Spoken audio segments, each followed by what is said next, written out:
రాజకీయాలంటే ఎక్కువగా మాట్లాడేవారే ఉన్నత స్థానానికి వెళతారు అనుకుంటారు. కానీ మన్మోహన్ సింగ్ అసలు మాట్లాడరు. ఆయన ఎక్కువగా వింటారు, చాలా తక్కువగా మాట్లాడతారు. 10 ఏళ్ల పాటు ప్రధానిగా చేసిన ఆయన హయాంలో దేశంలో అభివృద్ధి పరుగులు పెట్టింది. ప్రజల జీవన ప్రమాణాలు మెరుగయ్యాయి. అయితే ఆయన పనితనం అక్కడ నుంచే ప్రారంభం కాలేదు. దేశం దివాలా స్థితిలో ఉన్నప్పుడు ఆయన తన ఆర్థిక నైపుణ్యంతో గట్టెక్కించడంలో కీలక పాత్ర పోషించారు. మాజీ ప్రధాని గురించి మీకు తెలియని 10 విషయాలు. 1.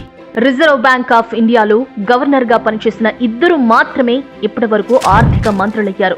వారిలో ఒకరు మన్మోహన్ సింగ్, మరొకరు CD Deshmukh.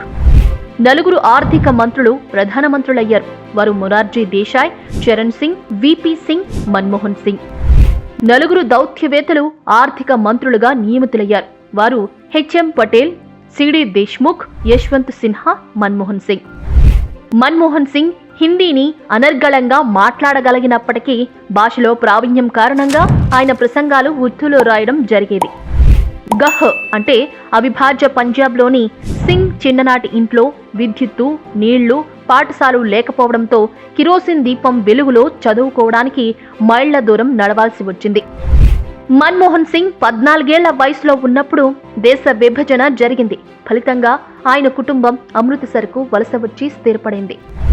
1993లో euro money and Asia money finance minister of the year గా ఎంపికయ్యారు. 2004లో భారత ప్రధాని అయిన తొలి హిందూయేతర వ్యక్తి మన్మోహన్ సింగ్. 1962లో భారత తొలి ప్రధాని జవహర్ లాల్ నెహ్రూ మన్మోహన్ సింగ్ కు తన ప్రభుత్వంలో స్థానం కల్పించేందుకు ప్రయత్నించారు. కానీ అమృత్సర్లోని తన కళాశాలలో అధ్యాపక వృత్తిలో చదువు చెప్పాలని ఉందని ఆ ప్రతిపాదనను తిరస్కరించారు. మన్మోహన్ సింగ్ కు ప్రతిరోజు ఉదయం బీబీసీలో వార్తలు చూసే అలవాటు ఉంది. ఈ అలవాటే 2004 సునామీ సంక్షోభ సమయంలో కీలక పాత్ర పోషించింది. విపత్తుకు తక్షణమే స్పందించగలిగారు. ఇక మన్మోహన్ మృతి పట్ల ప్రముఖులు దిగ్భ్రాంతిని వ్యక్తం చేస్తున్నారు. ఆయన ఆత్మకు శాంతి చేకూరాలని ట్వీట్లు చేస్తున్నారు.